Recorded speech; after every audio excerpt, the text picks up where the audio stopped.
Welcome to Relation Tales. Please like this video and subscribe Relation Tales. My name's Lou, but you can call me whatever you like.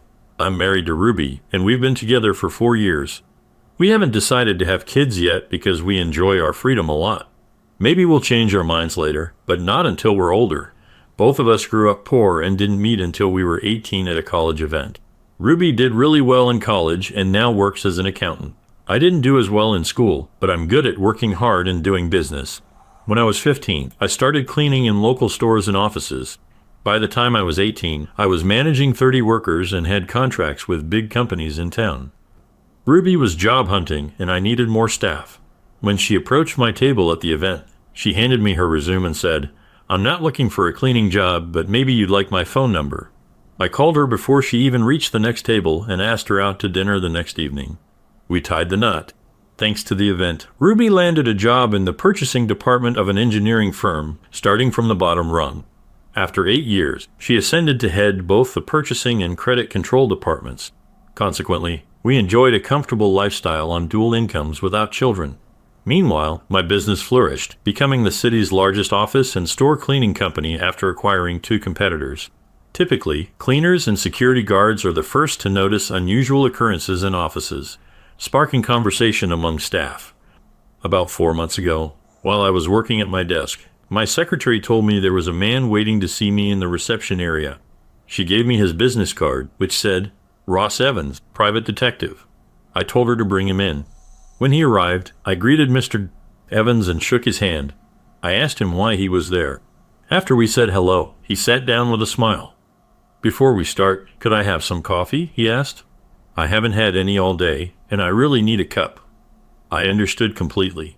It seems like coffee is essential for many people who run businesses. My assistant quickly got us some coffee without needing to be asked again. She brought 2 mugs with milk and sugar already in them, but neither of us took any. After a bit of small talk, I guided the conversation to the main topic. "So, Ross, how can I help you?" He didn't waste any time getting to the point.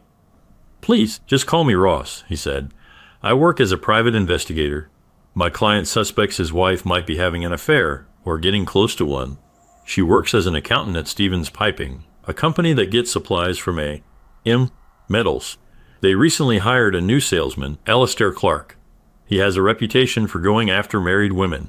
He's been pursuing my client's wife, sending her flowers, late-night texts, and such. It's all pretty typical until now, but he started suggesting they meet up overnight. We've gathered a lot of information, but we need to fill in some gaps." I found myself interested in what he had to say. The whole spy scenario is pretty amusing, but the name and metals rings a bell. Ruby's company also sources materials from them, and this Clark character sounds like someone I'd rather keep Ruby away from. I glanced up and caught Ross looking at me, evidently awaiting a response, so I queried, "I get the gist, but how can I assist?" He grinned. "I was hoping you'd ask. It's simple. Clark leaves flowers, notes, and other items on her desk. She reads them and tosses them in the trash. Your staff handles the trash. They can collect anything personal from him and pass it on to us. We'll vet it through our legal team. Gathering personal items poses no legal issue. We've also cleared it with her employer. Here's the authorization to gather information. By cooperating, they sidestep potential legal troubles stemming from violating her contracts if you're wondering why they agreed. Here's the CO's card. Give him a call to confirm." The CO's number was already in my phone. Without a word to Ross, I dialed. He picked up on the second ring and without preamble stated, "Lou, I understand Ross Evans is with you. I authorize you to receive and transmit any non-company related information to him or his team. Our lawyer is drafting a formal letter, which we'll email you. I've got to go. He's waiting in my office, but ring me if you need anything else." With that, he hung up before I could speak. Clearly, they wanted this sorted pronto. Ross smiled at me. I simply nodded and remarked, "He confirmed what you said. Give me all the details and we'll start collecting our trash in a separate bag. I'll sort through it here and you can pick it up every morning at 11. Does that work for you?" Ross said, "It's perfect." Then I called the leader of the crew we had assigned, and Ross told us what to look for. We searched for things like early lunches, late lunches, flowers, notes, and more. We worked with Ross for about 6 weeks. At the end of that time, he said the investigation was done. One of my workers noticed that the person we were watching didn't come back after lunch. We told Ross about it. He followed them to a motel. After that, the marriage ended in divorce. Things at work and home went back to normal until one day Ruby seemed a little worried. I attempted to inquire, but she remained tight-lipped. About a week later, Donna, a seasoned employee who had been with me almost since the beginning, entered my office. Donna was a valued employee whom I considered a friend. Being 25 years my senior, she treated me like a son. As she settled into a chair, I sensed something was amiss. Then she began, "Remember a few months back when we were involved in that surveillance at the office?" My interest piqued. I responded, "How could I forget? It was quite an intriguing time. Why do you bring it up?" I looked at her with interest. "Go on," I said. She paused before continuing. "As you know, I work in the same office as your wife now, and the man we were watching is visiting her office. I saw a big bunch of flowers, and she took them with her to lunch. Here's the card that came with the flowers." She gave me the card, and I read it. It said, "Dear Ruby, thank you for helping me renew my contract with your company. I'm so grateful to you. I hope we can have lunch together and catch up. With love, Alistair." My blood ran cold. The language on the card strongly implied that this wasn't their first personal interaction, and the relationship was dangerously close to crossing marital boundaries. I recalled from Ross that this individual was persistent and successful in pursuing married women, and my wife was now a target. Thanking Donna, I requested she keep a close watch and provide me with daily updates. If any further notes surfaced, I asked her to bring them to me immediately upon discovery. Without hesitation, I picked up the phone and dialed Ross's number. He picked up on the third ring. "Hello, Lou. How can I assist you?" I wasted no time relaying Donna's report. "A staffer just briefed me. She used to handle nightly cleanup during your investigation. Once it wrapped up, we reassigned her. Now she's in my wife's office. Donna informed me that the same Mr. Clark is now making moves on my wife, even taking her out to lunch. I've got a card with flowers from him indicating his intentions." Ross took a deep breath. "Our inquiry into Mr. Clark is ongoing. You're actually the third husband involved presently. The difference is that the other two didn't know who he was at first. They've agreed to share the costs." "Would you like to join them?" I quickly said. "Absolutely." "What's next?" Ross suggested meeting with the other husbands at 2 p.m. He also suggested, "Could you come to my office to meet, fill out paperwork, and share information?" I agreed to arrive at 1:55 p.m. In Ross's office, I found Dan McWilliams and Johnny Ashley, along with Ross and his colleague, Mike Pearson, who was collecting information on the case. Ross started the meeting by saying, "Gentlemen, we're here because you three are in the same situation. Dan, Johnny, meet Lou. He wants to join your investigation. If you agree, we'll sign him up as a client and share information." They looked at me, then at Ross, and said, "Yes, that's fine." Filling out the paperwork took about 15 minutes. After that, I used my personal credit card to pay the $5,000. Since Ruby wouldn't see this transaction on our statement, Ross addressed Dan, Johnny, and me. "Our shared issue revolves around Mr. Alistair Clark. Lou, just to fill you in, Dan's wife works alongside Mr.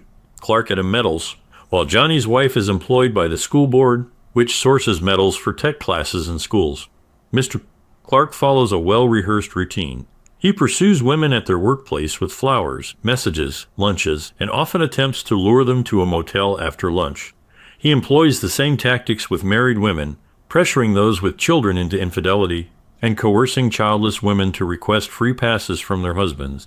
He seems to derive pleasure from husbands knowing he's captured their wives' affection. He arranges weekend getaways only to abandon them later. Over the past year, we've documented at least 5 divorces in our area attributable to him. Further investigation revealed his previous employment in Dallas, where he was terminated after being sued by 7 husbands in a class action lawsuit spanning 3 years for alienation of affection. This man is despicable." Ross paused to take another sip of coffee.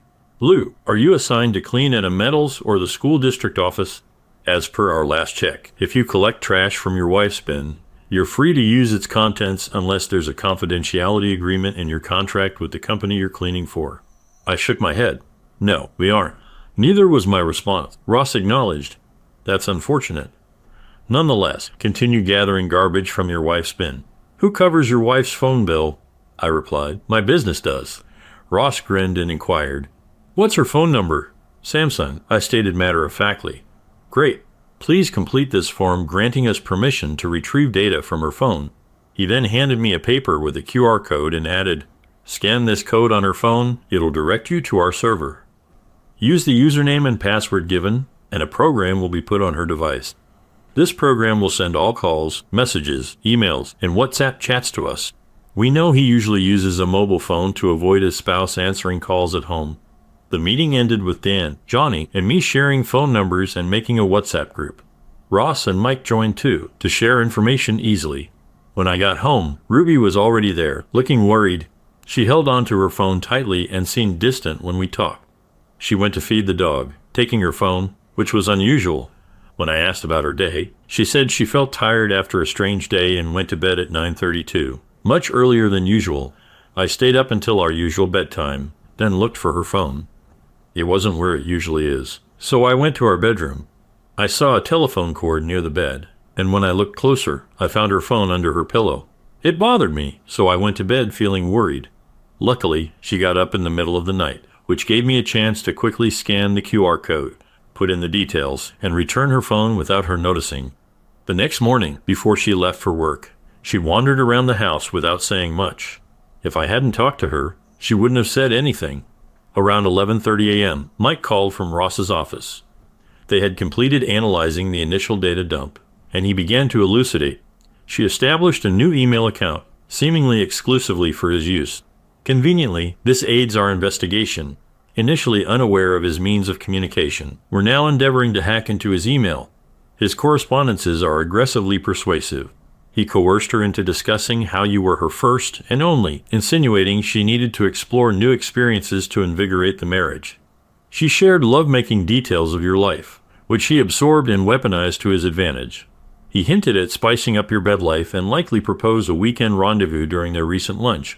He's now asserting it's merely physical and insists if she truly loves you, it won't constitute infidelity, leveraging guilt to manipulate her. I discussed her behavior last night, noting she appeared consumed by these thoughts. She didn't even acknowledge my presence last night or this morning, I inquired. Are they still in contact or planning another lunch? Mike reviewed the messages and relayed the latest one. Just received. Let's meet for lunch at the beach club tomorrow and strategize. Liu loves you, and if you tell him, it won't be considered cheating, and he can't deny you a free pass. Her response was simply, okay. After wrapping up my discussion with Mike, I leaned back, contemplating my next move. Talking to her directly won't suffice. He'll persist, perhaps even resorting to taking her to a motel for a rendezvous. No, I need to stop this, or our marriage will end, I told myself. I called Ross and talked a bit before explaining the situation. It seems the man is trying to get with Ruby, and he's not being subtle about it. Even if I try to stop him, he'll find another way, like suggesting they go to a motel. I need a plan to stop this from getting worse. I'm thinking about getting a divorce. I also think I need a backup plan, but I'm not sure what it should be yet. What do you think? Ross took a moment before saying. Having a backup plan is smart, but if it doesn't work, he won't stop. I know his type, and he won't want to lose her. So if you can't forgive him, divorce might be the only choice. I'll get some papers ready for your lawyer, or I can suggest one. I have my own, I said. He made a contract to protect my business in case of divorce. I called my lawyer and made an appointment for the next day at 9:30. When I got to his office in the morning, he looked at me carefully. Damn it. Who changed it? I chuckled. He knew me too well. Taking the cup of coffee his secretary provided, I began. Ruby is on the verge of betraying a salesman at her workplace, has set his sights on her. She's taken the bait, and now I see no other recourse. I'm devising a backup plan to halt everything. But if she cheats, plan goes out the window. We spent the ensuing hour exploring potential courses of action. I favored a straightforward divorce. Our business, safeguarded by the agreement, would be divided evenly, and there were no children, thus eliminating the need for child support. The house would be sold. I had no intention of pursuing legal action against Clark, his employer, or her employer, too costly with slim chances of success. We sealed our agreement with a handshake. After settling the fee, I departed. He mentioned finalizing all documents and storing them in the archives for future reference. Ruby's demeanor fluctuated throughout the week. One evening she showed affection, while the next she barely acknowledged his presence. On Friday afternoon, Donna called me to tell me that Ruby got a big bunch of flowers in a postcard. This made me sure about what to do, so I asked for your opinion. While I was writing a message in the WhatsApp group, I saw Ross's message to Dan, inviting her to dinner at the Holiday Inn. We knew what he was up to, but the problem wasn't solved. I told Dan urgently to join me, hoping he'd succeed soon. I wished my own problem would be sorted out too. I was so worried that I kept dropping things. I told the group about the flowers and the message on the card. Mike replied quickly, saying, "I'll check her email now." Nothing so far. 5 minutes later, my phone rang, and without disconnecting, Mike directed me to check my WhatsApp. Opening the app, I found a document he had sent. It was a confirmation for a hotel reservation at a lakeside spot, approximately 30 miles from the city. The booking was for a double room for the upcoming Friday and Saturday, listing two names, Clark and Ruby. Returning to the call, I relayed the grim news. Yes, but the email is even worse. He proceeded to describe the contents as a cheater's guide, authored by Ruby, detailing what to say and do. He promised to forward it to me. As the email landed in my inbox, I read through a series of messages with the subject line weekend. It all began around 2 weeks ago when he sent her a link to the same hotel he eventually booked. In these exchanges, he expressed his desire to pamper her and suggested various forms of entertainment. Subsequent emails questioned her thoughts on the matter and lamented my supposed reluctance to fulfill her happiness. In the final message, he outlined the reservation details and provided a script of what to say and do to persuade me. It was essentially a manual for infidelity, advising her to cook a lavish dinner the following Thursday, engage in frequent closeness throughout the week, and assert that it would be purely physical with him, yet enriching. He appealed to her love for him, leaving the decision in her hands. It remained to be seen whether I would buy into it. I needed time to contemplate my next move. The weekend was busy and tiring. I couldn't talk about what I knew, but she was very kind. We had sex on Friday night, Saturday morning, and Saturday night, and it continued into Sunday. She wanted to have sex again on Sunday afternoon, and we had a quick encounter on Monday morning. Ross called at 3 o'clock on Monday with worrying news about the email. He said the situation was serious. According to Ross, she sent Clark a message suggesting they meet on Thursday night. If Clark said no, she wouldn't go ahead, but if he said yes, she would. Ross also said that if Clark was worried, he should remember that it's often easier to ask for forgiveness than for permission. I thanked Ross and asked him to gather all the important documents into a folder. He asked if there were any intimate photos, and I said yes. I heard him looking through papers and confirming there was a photo of them kissing, but not passionately. I told him to put everything in the folder with that photo on the front and send it all to my lawyer. He said he would do that. After that, I called my lawyer to tell him the folder was coming soon. We arranged to meet at the hotel on Saturday morning for breakfast. Divorce papers are really hard to deal with. On Monday night, she wanted to be close, but I said no because I had something important to do. I stayed in my office working until 2 a.m., and when I got to bed, she was already asleep. Even though it was late, I slept deeply and woke up at 6 to go to work. Just before she could try to be close again, a delivery person brought the folder we were expecting. I sat in my office and looked through it. There were some photos that had a sexy feeling. She has a way of being attractive that's hard to predict, but it definitely works. Ross talked about 7 marriages he had helped end in the last year and a half, but he didn't give any names. There was also a note from Dan about something upsetting that happened at the Holiday Inn with his wife, Clark, and himself. Dan's wife ran away crying, and Ross had to take Dan home. They were trying counseling to save their marriage, especially because they have 3 young kids. This seemed to help them for now, especially since Dan's wife quit her job, so Clark was out of work. As I immersed myself in the folder's contents, my secretary entered, her gaze unwavering. Overcome with emotion, I divulged the entirety of the situation. Upon hearing my account, she inquired about my plans. For the first time, a smile graced my lips, recognizing her not merely as a secretary, but as a friend offering support. I also noticed an aspect of her I hadn't previously observed, her undeniable allure. In response to her supportive gesture, she returned my smile. I instructed, prepare for divorce. If she departs with him on Friday, she'll file at the hotel on Saturday. No second chances. I've been trying to devise a plan B to halt her, but my mind's too foggy for ideas. My secretary, who I formally addressed as Miss Atwood, but who preferred Kathy, grinned mischievously and quoted. She suggested, why not have your own weekend with your dream girl? I couldn't resist smiling back, asking, and who might that be? Though I already knew the answer, she replied, with me, of course. Your loyal secretary is urging you to clear your mind. It's strictly about physical release, unrelated to your marriage. Use this letter as a guide and send it to her before she does the same to you." The plan was simple, yet effective, compelling Ruby to face her betrayal. Tuesday night, I made love to my wife devoid of emotion, tough to do. Wednesday morning, neither of us desired a quick encounter. By Wednesday evening, tensions eased slightly, but only slightly. Thursday morning, as I left the house, Ruby awoke, shouting about dinner, but I intentionally ignored her. Around noon, Ross called, informing me that Ruby messaged Clark, boasting about preparing a lavish dinner for me and promising to update him on our conversation. To surprise her, I went to the store and bought chicken, potatoes, and vegetables to bake, along with her favorite white wine. I got home by 2:30 and had everything ready and in the oven within 2 hours. Just as I was putting the potatoes in to bake, Ruby came back with shopping bags and looked confused. "What are you doing?" she asked. I smiled big. "I'm just making dinner for you, my dear wife. I wanted to make it special before we talk." She looked surprised and said, "Oh, I was going to cook dinner too. But after we eat, I have something important to discuss, so it's going to be a long night." "Of course," I replied, turning away with a smile. I had already made a significant contribution to her plans. Dinner proceeded tensely. I kept the conversation flowing, deflecting any attempts to shift the focus onto me, urging her to savor the meal before sharing my own news. Once we finished, I took the lead. "Bring your wine to the kitchen. We can talk there," I suggested. She followed. Earlier, I had discreetly placed a folder with a letter outlining her excuses on the kitchen table, concealed beneath a couple of magazines.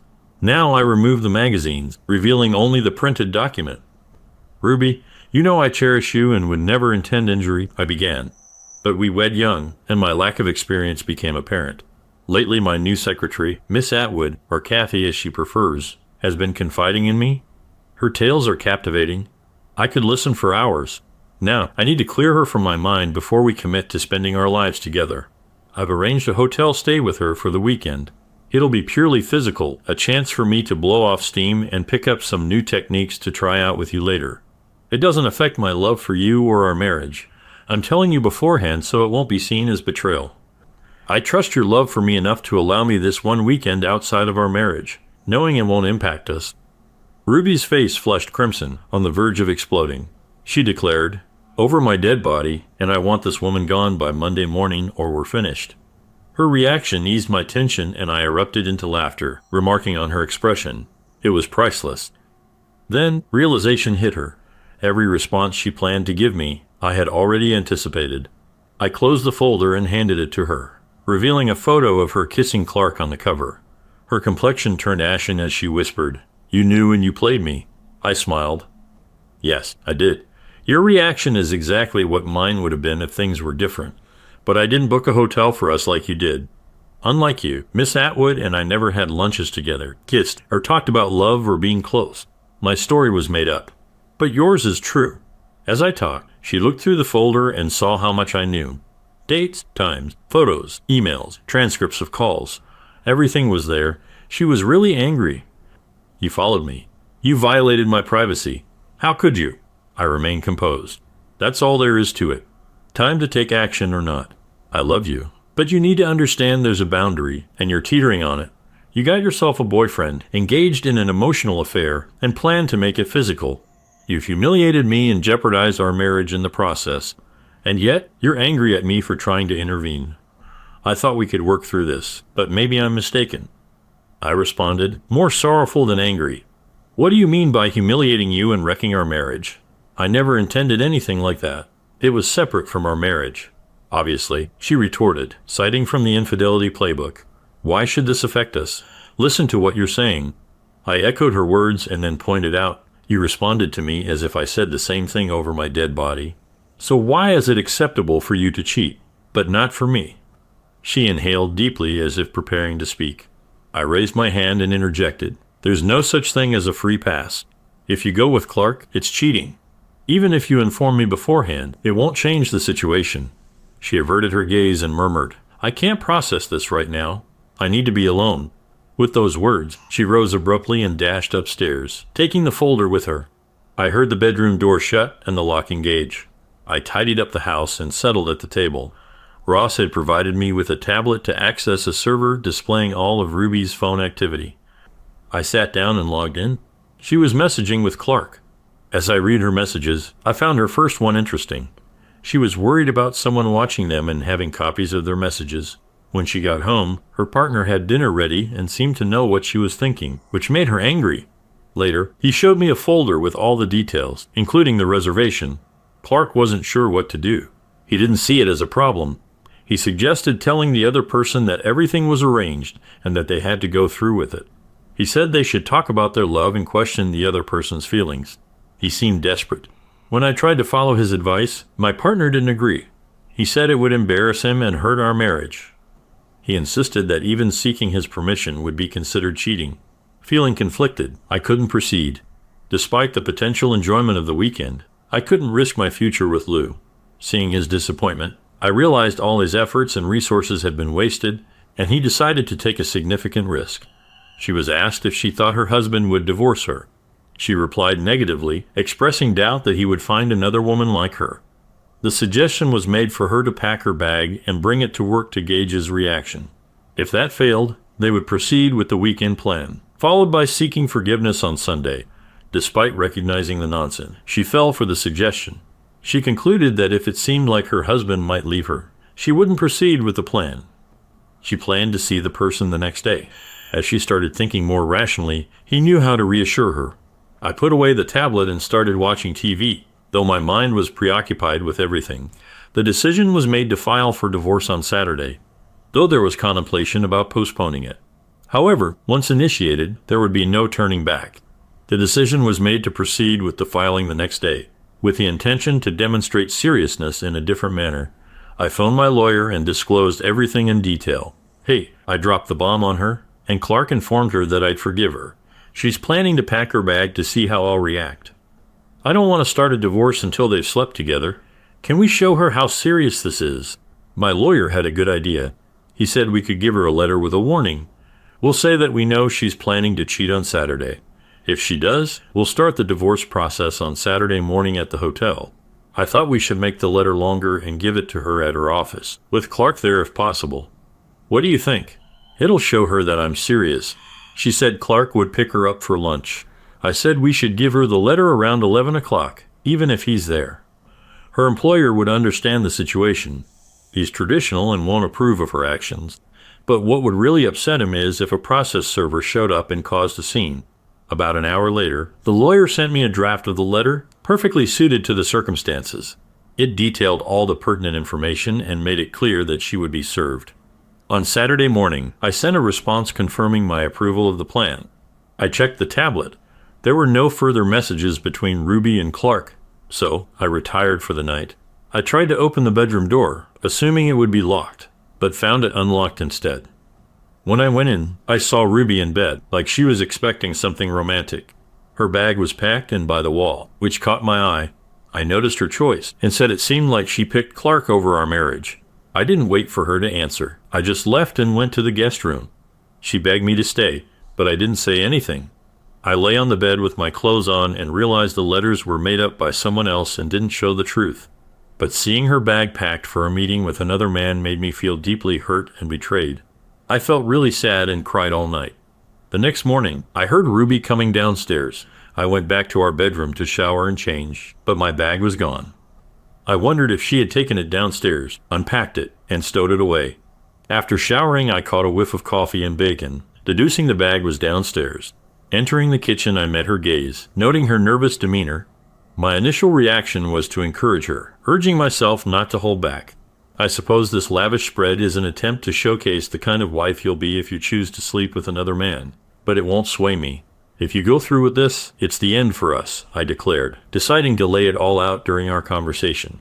The lawyer and I agreed the divorce papers would be presented to you tomorrow morning at breakfast. Once delivered, there will be no retracting them.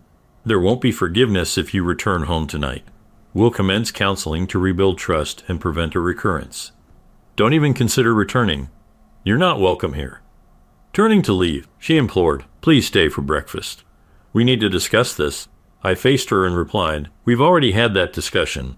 Your packed bag suggests persuasion, not dialogue. I won't be having breakfast here. It's time you learn to fend for yourself if you choose to do so. I assume the bag's already in your car." She turned away, confirming my suspicions. Leaving the house without saying anything, at least she understood how serious her actions were. When I got to the office, Katie said, "You look really bad." I smiled and said, "And you look as beautiful as always." Before she could ask more, I said, "I don't know how it went." When I showed her plan B, she got really angry. She wanted to fire you, and even said she'd only do it over her dead body. Then she took things into her own hands. This morning, I packed my bag for the weekend. At 11, she'll get a letter from me with instructions. Let's see if this makes her worried. As I spoke, Katie brewed coffee. Handing me a cup, she remarked, "I hope she comes to her senses. Surely she can't be so foolish as to think this behavior is acceptable for her, but not for you." I offered a sad smile and settled at the table. The day was unproductive. Shortly after 11, my phone rang. It was Ruby. Through tears, her words were barely comprehensible. "Are you serious? Are you really going to divorce me?" Evidently, she had convinced herself I wouldn't follow through. Without hesitation, I replied, "If you betray me, it's a breach of our agreement. We both know it. You'd divorce me if I cheated, right?" Her answer was barely audible, but it was a firm yes. She coughed. "Will you come home to talk?" she pleaded. "I'll be there in 20 minutes, I stated simply before ending the call. I arrived home first, brewing coffee. The smell of bacon she cooked earlier filled the kitchen, so I opened a window before I sat down to eat. She came to the house 10 minutes later. I was already pouring coffee when she came in. She had an envelope from the lawyer in one hand and her bag for the weekend on her shoulder.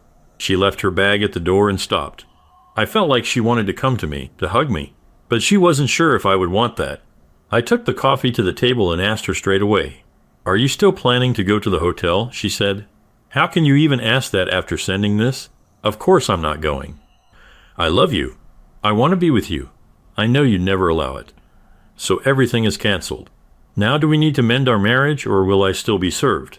she asked, taking her seat opposite me, chin lowered. Gazing at her, I reached across the table, lifting her chin to meet my eyes.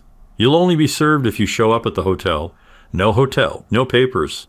However, our marriage has been greatly strained. So here's what needs to happen," I explained. "First, you'll call Clark in my presence. I want to hear you inform him that everything is off. Then you'll disable and delete your personal email for his sake. Afterward, you'll contact your boss, informing him of Clark's actions and requesting that he be barred from your office. Following this, we'll arrange for counseling. We must understand why you were drawn to this, why you thought I'd agree, and how we can rebuild trust," I concluded. Just as I finished, her phone rang. It was Clark. She put it on speaker, and I heard him inquire, "Where are you, Ruby?" "I'm waiting for you at the reception and can't wait any longer." She took a deep breath, exhaling slowly. "Alistair, I'm back home with Lou. Something he did shook me to my core. If I go with you, my marriage will be destroyed. I'm sorry, you're not worth it. That's why I'm not going," she explained. His rage was unparalleled. "You're a foolish cow. Do you know how much effort, time, and money I've invested in you? And now you're leaving. When someone acts like a weakling and then turns into a bully, you're just strong. Screw you," he said angrily before hanging up. Ruby finally saw his true character, a bad person. Turning off and deleting the email account was harder than we thought, but we managed it within an hour. When we finished, her boss and the HR manager came to our door. HR manager Mervyn Wood started by saying, "We're very unhappy with what happened, but we're giving you a chance to keep your job. Now, please tell me what happened." Ruby wiped her eyes with a tissue before she spoke. "As you know, about 3 months ago, our account was assigned to a new metal sales agent, Alistair Clark. Previously, I managed this account and he used to come to me almost daily. Initially, I didn't notice, but he started flirting with me, complimenting my attire, hairstyle, and even my smile. Discussing my figure and appearance, I fell for it and started dressing more provocatively. He sent gifts like flowers and chocolates, then invited me to dinner. Foolishly, I accepted, and during the dinner he delved into personal questions about my life, my husband, and eventually, my bed life. He began belittling my husband, claiming he was unworthy of me. It was a gradual process, wearing me down bit by bit. Then he proposed a weekend getaway, but luckily Lou intervened. He gave me a letter saying he wanted a divorce, which made me realize what was happening. I told Alistair I wouldn't go and that Lou and I were trying to save our marriage. I plan to report what happened officially, so I'm glad you're here." Woods looked at the CEO, who nodded before speaking to Ruby. "Well, Ruby, we're glad you told us the truth. Yes, it was a big mistake, and you're lucky to keep your job. We're not happy with the quality of Metals products, so we're going to close their account.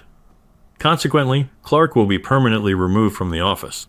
Therefore, no further action will be taken against you. However, if anything similar happens again, you'll be dismissed. Is that clear?" Ruby nodded meekly. "Yes." They bid us farewell and departed. After their departure, we had lunch and then began searching for a consultant. Fortunately, locating one proved relatively simple. We placed a call and scheduled an appointment. The consultant agreed to meet with us the following day, which was Saturday. The time was set. Seated, we exchanged glances. After about 10 seconds, I approached Ruby, took her hand, and led her to bed. We made love. Later, we retired to bed and I drifted off to sleep with my head resting on her chest. I woke up around 5 a.m., and we shared a tender lovemaking moment, perhaps the first since she encountered Clark. The consultations proved fruitful. Ruby realized that Clark had used her fear of our life becoming boring and predictable. She also understood that she had accidentally given him the information he needed to control her. As for me, I realized that it was all just a game for him, and I started to appreciate how great our life was together. We didn't need anyone else to tell us how to live. The counseling took 3 months. 4 years later, we're still really happy, and Ruby is pregnant with our first child. As for Mr. Clark, he had a bad fall at our local shopping center while going down the stairs to the parking lot. We don't know exactly what happened, but there were at least 5 husbands at the mall that day who didn't like him. We all wore black clothes and baseball caps and met at the place. We kept changing seats, so it was hard to know who was sitting at the table and who wasn't. Even though the police tried to split us up, none of us said anything. I'm sure one of us did it, I promise. Second story. GF of 3 years cheated with a kissing a stranger, need advice from anyone at this point, I'm lost. Both of us are 25. I found out this morning when she called me and told me what happened. Honestly, the story is long, but to sum it up, she's finishing school in Florida, with only 1.5 months left until she moves back in with me. We've been living together for 2 years. We were in a long-distance relationship for only 4 months until she went out to a bar with her friends and kissed or made out with some random guy. I really think her story is not believable. She said she lost her purse, and this guy helped her find it after 2 hours, and then he kissed her. She told him she had a boyfriend, but she didn't mention pulling away or stopping it, just that it was a mistake while she was drunk. She told me about it 2 days later because she felt guilty. I don't know what to do since she's coming back in a month and a half.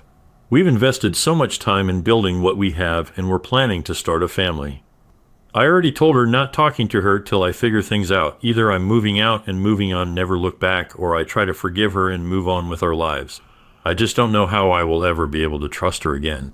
This all happened completely out of the blue. I don't mistreat her. I constantly reassure her feelings, even flew out to visit halfway during her training. I asked for a reason so many times. All she gives me, this is the first time I've done this in my life and I regret every second, but there's not reasoning behind it besides she kissed some random dude at a bar while drunk. I told her since the start I don't expect any type of cheating. I don't want to throw away what we built. Honestly, what I'm doing anymore, just in a weird place in my life. Yeah, what else to say? Thanks for joining us on this chapter of Relation Tales. If you were moved by these stories, hit that subscribe button and ring the notification bell. Don't miss out on the upcoming emotional roller coaster of relationships. Your support means the world, and we can't wait to share more compelling tales with you. Until next time, remember, every relationship has a story worth telling. See you soon.